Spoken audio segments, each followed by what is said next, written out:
Hey bro, what's up? I'm Leo. In the next few minutes I will tell you some tricks on how to improve your trap beats with layering. At the end of this video I will show you a secret effect plugin that will make your beats stand out, so watch till the end. I don't want you to miss a single step in this video, so close Instagram, TikTok and give me your full attention. You're probably wondering why I'm telling you this. You know, I started back then in 2019 making beats and I was like a very slow learner. My beats sucked, they were like trash for 4 years. For example, I wanted to go to my friend's house because we wanted to record a song and I made the beat first. I'm making the beat, waiting for him to react, but he's like laying in his bed, not giving a reaction because the beat was like too weak to rap over. Yeah, stuff like this happened all the time. Even I tried to DM Instagram rappers and they left me on scene. And I could become better way faster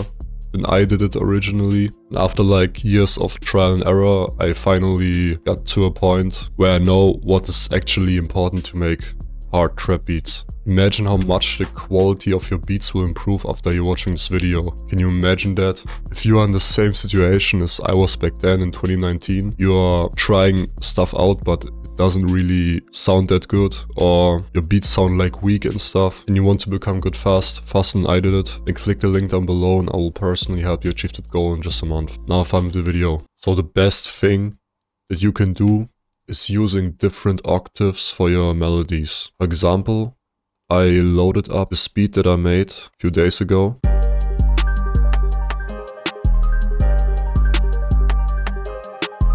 Sounds alright, but the thing is, we have these two main melodies. We have this chord here and then this chord, this piano. And the problem is, they are on the same octave, so it sounds like a little bit thin.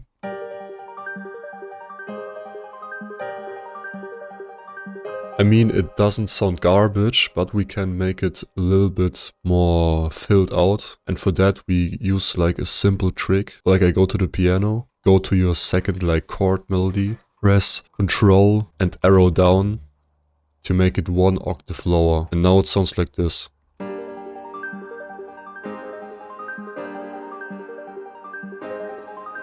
It instantly sounds bigger, like because we use the range more of the melody and because there was nothing in the low section other than the 808, the beat becomes more full.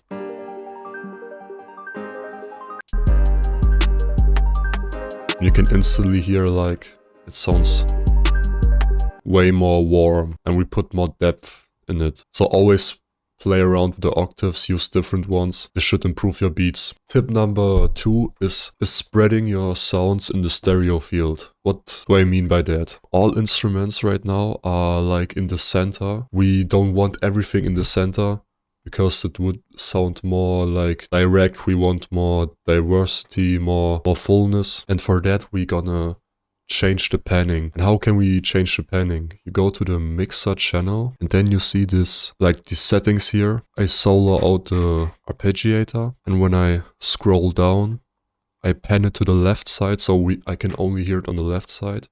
Or I can pan it to the right so I only hear it in the right side. This would sound like this. You can see it only the right side. For spreading your sounds, you don't need to go that far. You can make it a little bit at the left.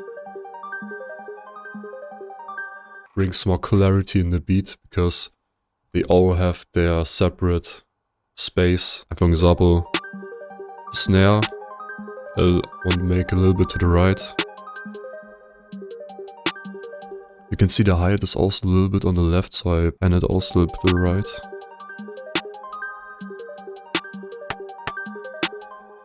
The perk also a little bit to the left. But for the 808 it's important to keep it in the center because sub basses and all this low kick 808 sounds doesn't sound that great when we pan like the 808. Sometimes it works, but we're gonna keep it at the middle, and for 90% you should also keep the 808 in the middle. Piano.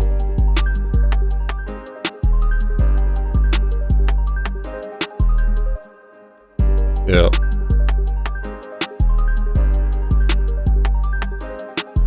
Also sounds way better.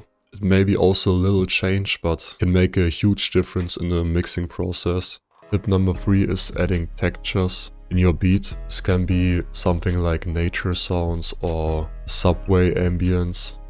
You can get creative with this. For that I just downloaded like a texture loop pack and I loaded up in FL Studio.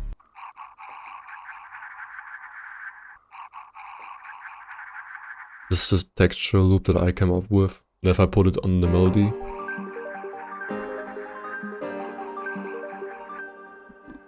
we're gonna put a little EQ to make it more in the background.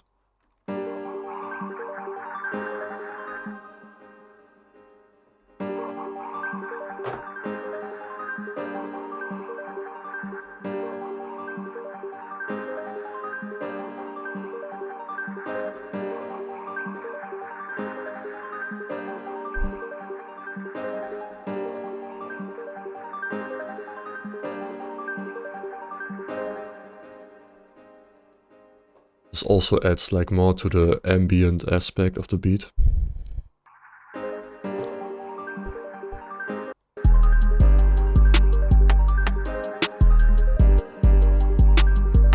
You can also pedal a little bit to the right.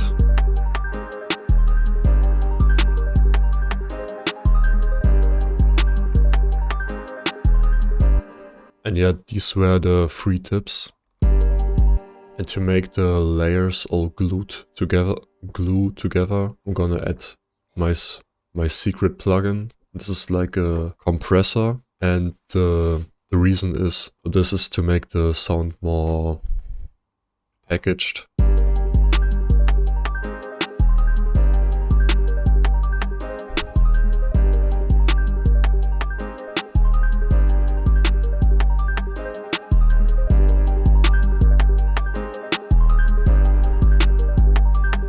Make it a little bit louder. You can also use the Fruity compressor, the stock plugin, but I like this one a little bit more. It's called the TDR Kotelnikov or something. Also put it in a master.